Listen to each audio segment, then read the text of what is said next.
Administración norteamericana califica a Europa como una incubadora de terroristas en su nueva estrategia de seguridad.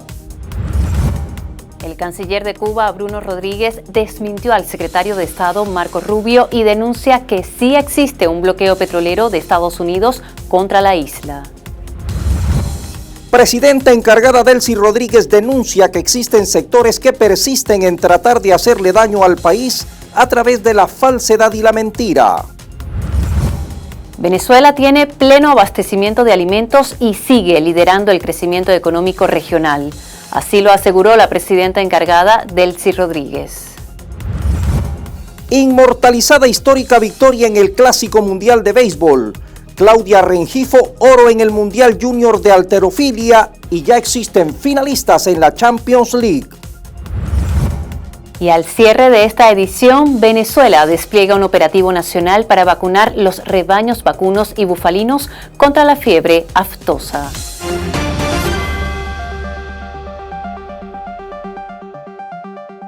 Mientras Europa es señalada por Estados Unidos como incubadora de terroristas, aquí en Venezuela su presidenta encargada Delcy Rodríguez denuncia que existen sectores que persisten en hacerle daño al país. Bienvenidos a las noticias, Melanie. Así damos inicio a esta dinámica global. Comenzamos. La administración Trump acaba de presentar una nueva estrategia antiterrorista. En ella, sus declaraciones más contundentes se dirigen a Europa, a la que acusa de ser una incubadora del terrorismo alimentado por la migración masiva. El documento presentado en mayo subraya que Europa se encuentra gravemente amenazada, acotando que el viejo continente se ha convertido en una ruta de tránsito para terroristas debido a su actual rumbo político. Estas nuevas críticas de Estados Unidos hacia Europa se producen en un contexto de creciente división entre los aliados occidentales, agravado por las declaraciones del presidente de Estados Unidos, Donald Trump, quien arremetió contra los socios europeos de la OTAN por no haberlo apoyado en el conflicto con Irán. En ese contexto, Estados Unidos insta a Europa a intensificar de inmediato sus esfuerzos en la lucha contra el terrorismo, al considerar inaceptable que los aliados de la OTAN puedan servir como centros financieros, logísticos y de reclutamiento para terroristas. El canciller de Cuba, Bruno Rodríguez, desmintió al secretario de Estado, Marco Rubio, y denuncia que sí existe un bloqueo petrolero de Estados Unidos contra la isla. Desde La Habana, las autoridades afirman que Marco Rubio miente al negar la existencia de un bloqueo petrolero contra la isla caribeña. El diplomático cubano aseguró que Rubio simplemente ha elegido mentir y contradice al presidente y a la portavoz de la Casa Blanca. Sobre Cuba. Bloqueo petrolero a Cuba. No existe un bloqueo petrolero a Cuba como tal. El canciller cubano recordó que el 29 de enero de 2026 Donald Trump firmó una orden ejecutiva que amenaza con imponer aranceles a cualquier país que exportara combustibles a Cuba, y precisó que después de 4 meses solo un buque cisterna de combustible ha llegado a Cuba. Todos sus proveedores, explicó, están siendo intimidados y amenazados en violación de las reglas que rigen el libre comercio y la libertad de navegación. El secretario sabe muy bien el daño y las dificultades que está causando el criminal asedio petrolero que él mismo sugirió al presidente imponer al pueblo cubano, escribió Bruno Rodríguez.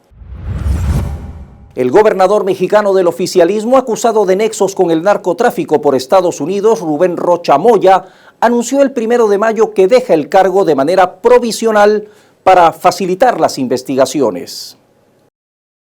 El gobernante del estado de Sinaloa, cercano al expresidente izquierdista Andrés Manuel López Obrador, tachó de falsas y dolosas las acusaciones de la Fiscalía de Nueva York que pidió su captura con fines de extradición.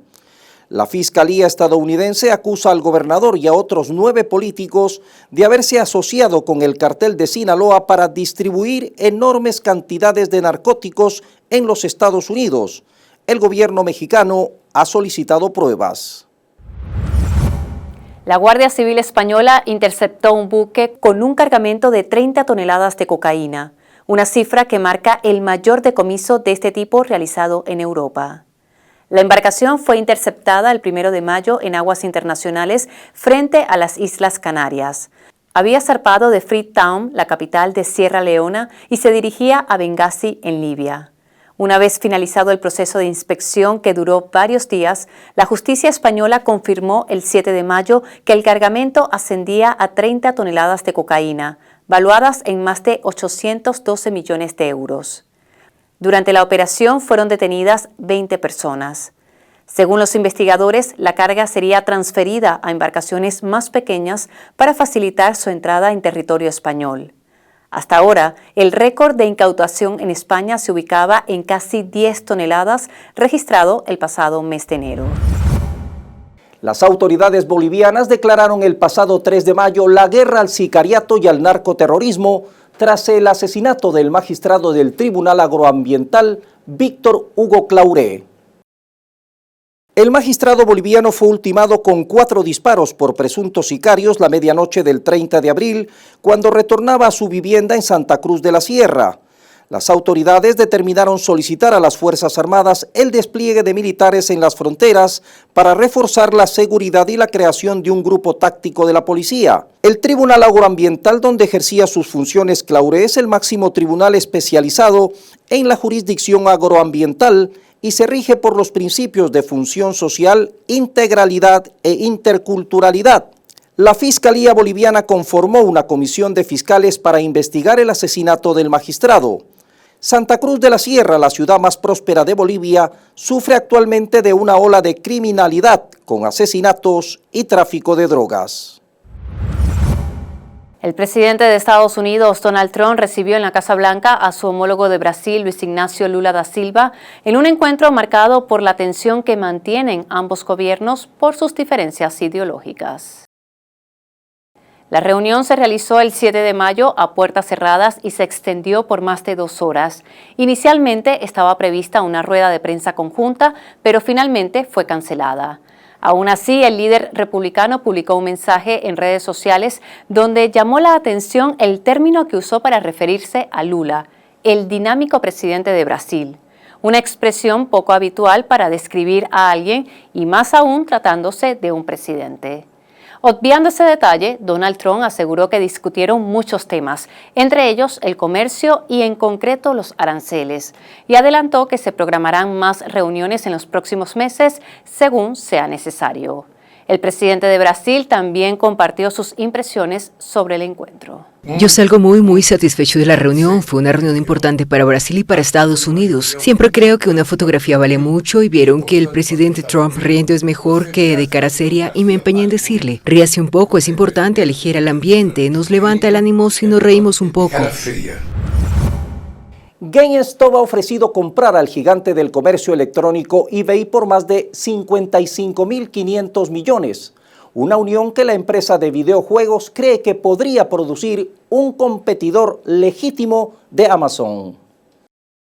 La oferta llega en medio de una especie de resurgimiento de eBay que ha impulsado su reinvención frente al aumento de la competencia de empresas como Walmart, Amazon Chain y Facebook Marketplace. GameStop ha ofrecido $125 por acción por eBay, la mitad en efectivo y la mitad en acciones, anunció la empresa el 3 de abril. Es una oferta audaz dirigida a un negocio casi 4 veces más grande que el suyo. Al 1 de mayo, GameStop valía 11.900 millones, mientras que eBay estaba valorada en 46.200, según datos de FactSet. El fuerte aumento de los precios de los fertilizantes podría provocar una crisis agrícola mundial.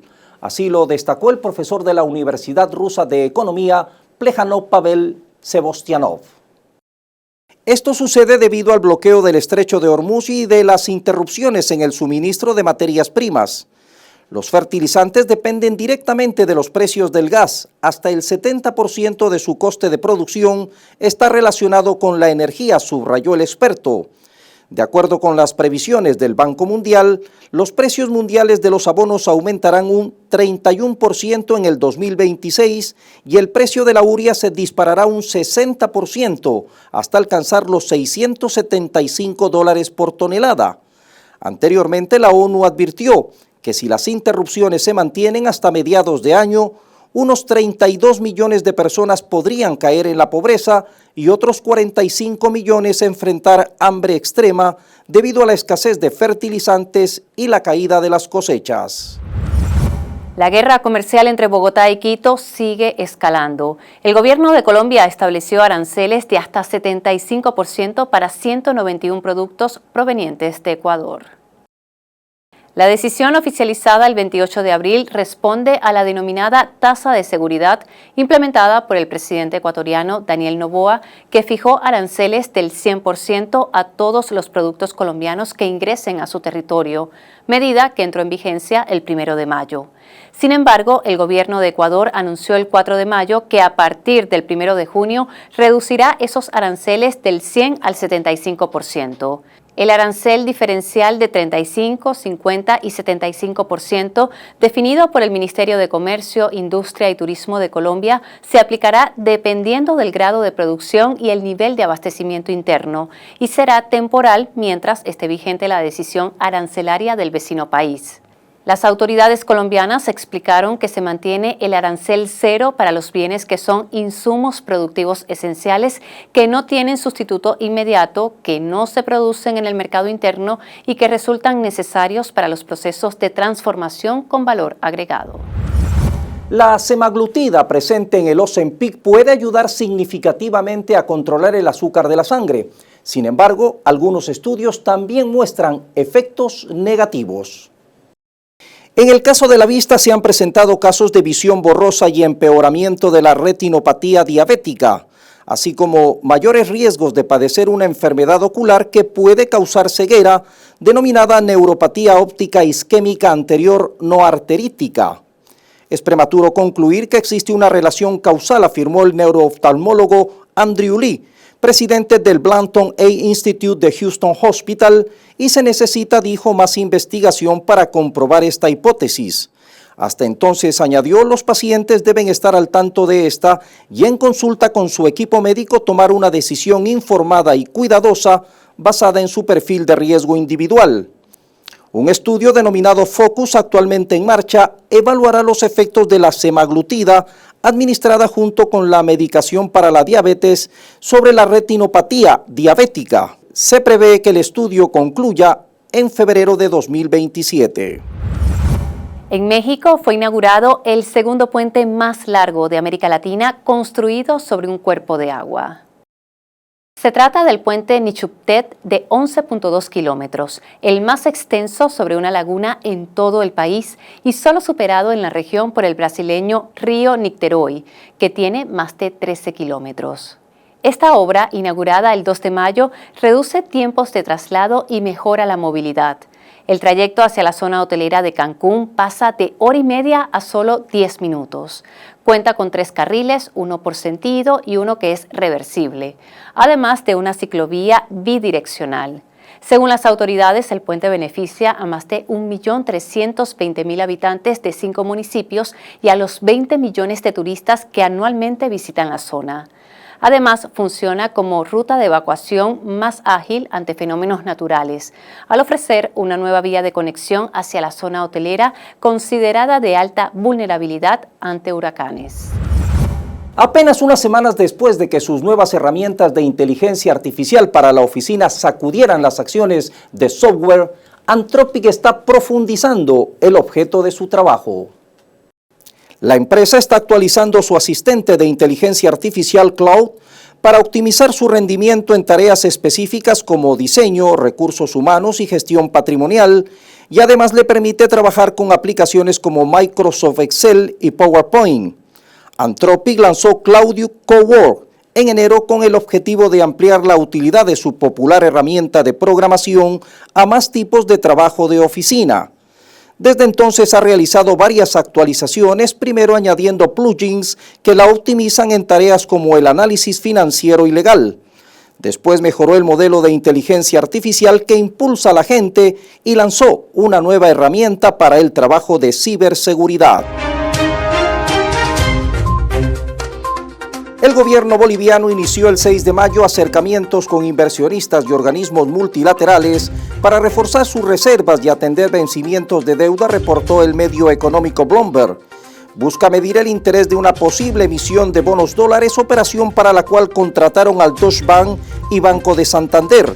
A esto se suma la unificación del tipo de cambio de dólar.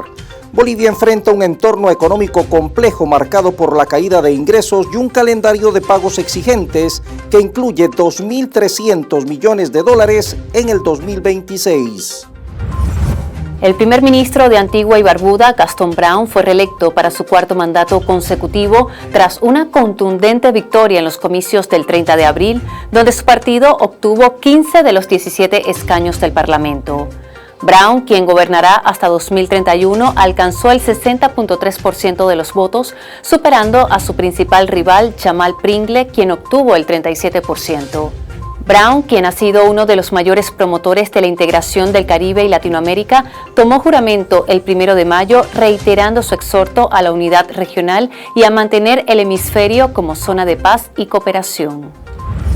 La Unión Europea afrontará un reto estructural por los posibles problemas de suministro de material bélico estadounidense en el contexto de la participación de Estados Unidos en la guerra contra Irán, aseveró el comisario europeo de defensa Andrius Kubilius. Añadió que en los próximos años la industria estadounidense se centrará en reponer esas reservas, mientras que Europa tendrá que buscar formas de aumentar su producción, algo a lo que no podrá adaptarse rápidamente. Una explosión en una fábrica de fuegos artificiales en China dejó 37 muertos, 51 heridos y un desaparecido. Todo ocurrió el 4 de mayo en la capital de la provincia de Hunan, uno de los principales centros de fabricación de fuegos artificiales del país. Las autoridades detuvieron al responsable de la empresa, mientras las causas del accidente siguen bajo investigación. El presidente de China, Xi Jinping, pidió que todas las regiones tomen nota y refuercen su responsabilidad en seguridad industrial. Por lo menos 16 bases militares de los Estados Unidos, la mayoría de ellas en Oriente Medio, han resultado dañadas por los ataques iraníes, según una investigación revelada el 4 de mayo por CNN. Los ataques rápidos y selectivos con tecnología avanzada incluyen objetivos de alto valor, lo que plantea interrogantes sobre la capacidad de defensa de los Estados Unidos en la región. Tras la información, las autoridades americanas no han emitido ninguna declaración. Más de 37 millones de personas participaron en el primer simulacro de sismo 2026 en México. Este 6 de mayo sonó la alerta en los celulares y eso disparó una participación histórica con más de 167,000 inmuebles registrados en las 32 entidades. En 21 estados se trabajó con la hipótesis de un sismo de magnitud 8.2 en Guerrero, mientras que en el resto se desarrollaron ejercicios preventivos por incendios, tsunami, huracanes, inundaciones, colapso de estructuras y amenazas múltiples para evaluar la capacidad de respuesta del Estado y fortalecer la cultura de la prevención. El juez federal Brian Cogan rechazó todas las peticiones enviadas por Joaquín El Chapo Guzmán, entre ellas su solicitud de ser extraditado a México. En una orden de la Corte Federal de Brooklyn emitida el 4 de mayo, señaló que el ex líder del cártel de Sinaloa solicitó distintos tipos de alivio legal, entre ellos una petición de liberación por extradición de regreso al país, es decir, su traslado de regreso a México. El juez escribió que las solicitudes no tienen mérito legal y añadió que algunos de esos documentos carecen de todo sentido. La Embajada de Rusia en Cuba desmintió los informes difundidos sobre la supuesta llegada de un submarino nuclear ruso al puerto de La Habana. El 4 de mayo, la misión diplomática aclaró en redes sociales: aunque quisiéramos que sea cierto, lamentamos comunicar a nuestros seguidores que las publicaciones que circulan en las redes sociales sobre el supuesto arribo a la bahía de La Habana de un submarino nuclear ruso no corresponden a la realidad. No se dejen engañar. Varios pasajeros de un crucero que se inició en Ushuaia, Argentina, rumbo a las Islas Canarias, se enfermaron con hantavirus. Hasta el momento, 3 personas han muerto y varias permanecen infectadas, según la Organización Mundial de la Salud. Los pasajeros están siendo atendidos en el puerto canario antes de ser derivados vía aérea a sus respectivos países para que cumplan cuarentenas. La infección por hantavirus, letal en un 40%, se asocia a exposición de orina o heces de roedores infectados. China entregó el 28 de abril el mayor transportador de automóviles del mundo con capacidad para 10.800 vehículos. El megabuque será operado por Hyundai Globis, una empresa de logística con sede en la República de Corea. Expertos del sector señalan que esta entrega marca un hito en la logística marítima global y demuestra la creciente capacidad de China en la construcción naval de alta gama. Spirit Airlines se declaró en quiebra el 3 de mayo tras no lograr el apoyo de sus acreedores para un plan de rescate por parte del gobierno de Estados Unidos. La quiebra de la aerolínea de bajo costo se da luego de que se duplicaran los precios de los combustibles para aviación, producto del cierre parcial del estrecho de Hormuz. 7.500 empleados alrededor del mundo quedaron en el desempleo. La presidenta encargada Delcy Rodríguez denunció que existen sectores extremistas que persisten en hacerle daño al país a través de la falsedad y la mentira. Para demostrar cómo hay sectores que persisten en hacerle daño a Venezuela a través de la falsedad y de la mentira. Ojalá los medios de comunicación que se han prestado tanto a nivel nacional como internacional para difundir mentiras, ojalá tomen la verdad. Quienes han pedido bloqueo desde el extremismo político se equivocaron al buscar este camino para atentar contra el pueblo venezolano. Yo opto por la convivencia democrática desde la divergencia, pero creo en un proyecto distinto al proyecto anti-Venezuela del extremismo. Venezuela cuenta con pleno abastecimiento en el sector agroalimentario. Así lo aseguró la presidenta encargada Delcy Rodríguez, quien también destacó que hay más alimentos disponibles y un consumo que ha crecido en estos primeros meses del año. Podemos informar al país que hay abastecimiento pleno en Venezuela. Ya CEPAL para este año está proyectando un crecimiento del 6.5% para Venezuela, el más alto de la región. Seguirá Venezuela, Dios mediante, liderando el crecimiento económico en nuestra región. Y hemos visto también en este primer trimestre un aumento del volumen en disponibilidad de los alimentos en los anaqueles, un crecimiento del 9%. Estamos viendo un crecimiento del consumo en este primer cuatrimestre del 31.1%. Estamos revisando aspecto por aspecto la relación entre la agroindustria y los productores primarios, garantizar toda la cadena y lo más importante, el precio, que se respeten los precios, que no haya especulación, que no impacte inflación, es lo más importante para proteger el poder adquisitivo de nuestra población, de los trabajadores y de las trabajadoras. Venezuela desmontó ante la Corte Internacional de Justicia en La Haya el argumento de Guyana sobre la propiedad del Esequibo que reclama, basada en el fraudulento laudo arbitral de 1899. Como una jornada histórica, calificó el canciller Iván Gil a su salida el 6 de mayo la defensa del país sobre la controversia territorial. A su criterio, el equipo jurídico venezolano desmontó el argumento de la República Cooperativa de Guyana, basado, dijo, en una serie de elementos que se pueden catalogar de falsos y manipulados. En este sentido, reiteró el Acuerdo de Ginebra como único elemento para dirimir la controversia sobre el Esequibo. Dejó en claro que Venezuela está dispuesta a trabajar directo, cara a cara con Guyana, tal como mande el acuerdo para zanjar definitivamente esta controversia que ya cumple 126 años. Reformar las leyes inmobiliarias en Venezuela. Sobre ese tema volvió a pronunciarse la presidenta encargada Delcy Rodríguez. Ella explicó que el objetivo es activar unas 500.000 viviendas congeladas y llevarlas al mercado de arrendamiento.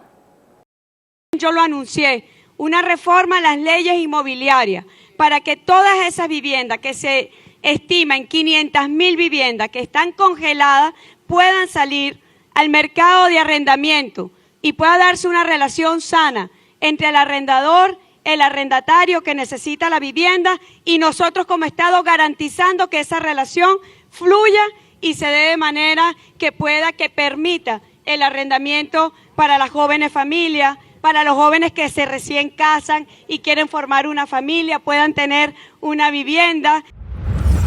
El Banco Central de Venezuela anunció el 4 de mayo que inyectará 1.350 millones de dólares a la economía venezolana para estabilizar el mercado cambiario en mayo. El suministro de divisas del ente emisor supera por tercer mes consecutivo los $1.000 millones. Al cierre de abril, el Banco Central de Venezuela ha liquidado un total de $3.424 millones mediante los distintos mecanismos de intervención cambiaria con la intención de estabilizar progresivamente el tipo de cambio. Agregó que el proceso se llevará a cabo inicialmente con 20 entidades: Banco de Venezuela, Banco Digital de los Trabajadores, Banco del Tesoro, Mercantil Banco Universal, BBVA Banco Provincial, Banesco Banco Nacional de Crédito, Banco Caroní Bancaribe, Banco Exterior, Banco Sofitasa, Banco Plaza, BFC Banco Fondo Común, 100% Banco del Sur, Bancrecer, Banco Activo, Banca Amiga, Banplus y el Venezolano de Crédito. El presidente de la Federación de Cámaras y Asociaciones de Comercio y Producción de Venezuela, Fedecámaras, Felipe Capozolo, afirmó el 4 de mayo que el aumento del ingreso mínimo integral realizado por la presidenta encargada Delcy Rodríguez constituye una medida necesaria para el sector laboral. Capozolo exhortó a las empresas privadas a reconocer y aplicar el anuncio emitido por el Ejecutivo Nacional. Según el vocero, el cumplimiento de esta disposición permitirá progresar en el restablecimiento de la capacidad de compra de la ciudadanía. Gobierno de Venezuela anunció un plan de recuperación de fachadas, impermeabilización y optimización de ascensores en edificios residenciales. Quiero anunciar que he dado la instrucción al ministro Márquez y en coordinación con la almiranta y con Nahum, Poder Político en Caracas y a nivel nacional, que nosotros nos aboquemos a la recuperación de las fachadas, de la impermeabilización y de los ascensores en los edificios. Vamos a coordinar con las juntas de condominio para aportar soluciones a las familias que viven en edificios y que tienen limitaciones por el tema de ascensores o que tienen filtraciones por falta de impermeabilización. El juez de distrito de los Estados Unidos, Alvin K. Hellerstein, dispuso para el próximo 30 de junio la nueva audiencia judicial en el juicio contra el presidente Nicolás Maduro y su esposa Cilia Flores. Esta decisión responde a una solicitud conjunta presentada por la defensa y la fiscalía. El objetivo del aplazamiento es permitir que el equipo legal de la defensa revise las pruebas y prepare las mociones previas al juicio. En el documento, ambas partes argumentaron que los fines de la justicia superan el interés público de un juicio expedito en esta etapa procesal. Banco Central de Venezuela prevé inflación de un dígito a partir de mayo. Recordemos lo que pasó el 3 de enero, el shock sobre el tipo de cambio y la inflación fue brutal en enero, pero luego de ahí empieza una franca desaceleración que coloca a febrero en 14, a marzo en 13, a abril en 10.6 y felizmente nosotros podemos decir que las últimas 2 semanas de abril fueron de un solo dígito, es decir, podemos esperar que a partir de mayo empecemos a tener inflación de un dígito en este país. La Sala Plena del Tribunal Supremo de Justicia ratificó el 4 de mayo a la magistrada Carislia Beatriz Rodríguez Rodríguez como presidenta del organismo para un nuevo periodo. La directiva se completa con Elías Rubén Vitar Escalona en la primera vicepresidencia y Tania de Amelio Cardiet en la segunda vicepresidencia. Esta decisión ratifica la conducción del máximo tribunal iniciada a principios del año 2024. Gobierno de Venezuela anunció la creación de un registro en el sistema Patria para acelerar la entrega de titularidad de hogares.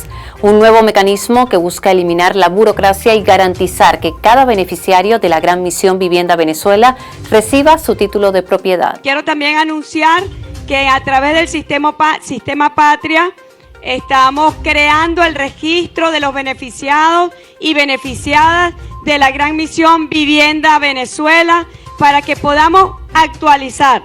Yo he llamado a simplificar todos los trámites burocráticos, administrativos del Estado venezolano.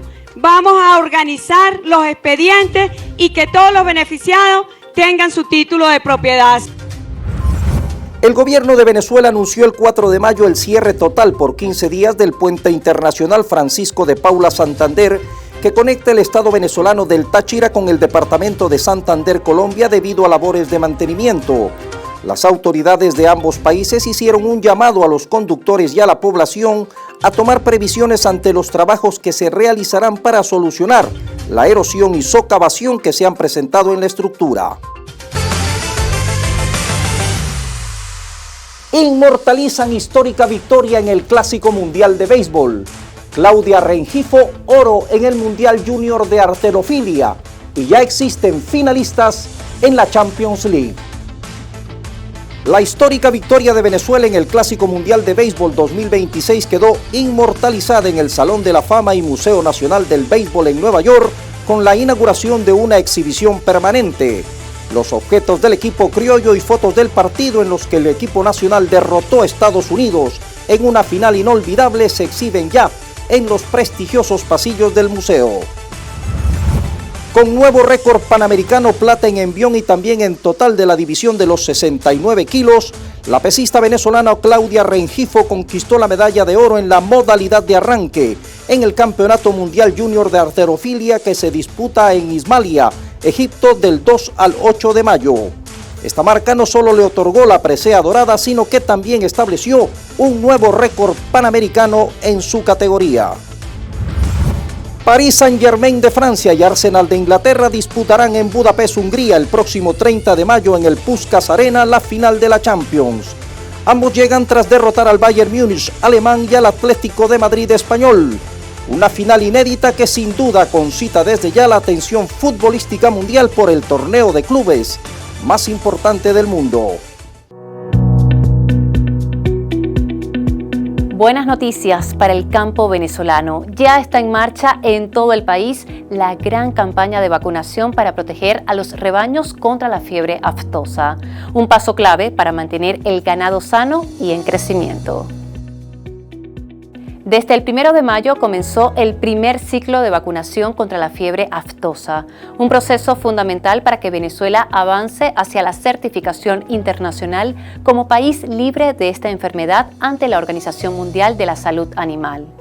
Hasta el 15 de junio se estará vacunando masivamente a los rebaños vacunos y bufalinos en todo el territorio.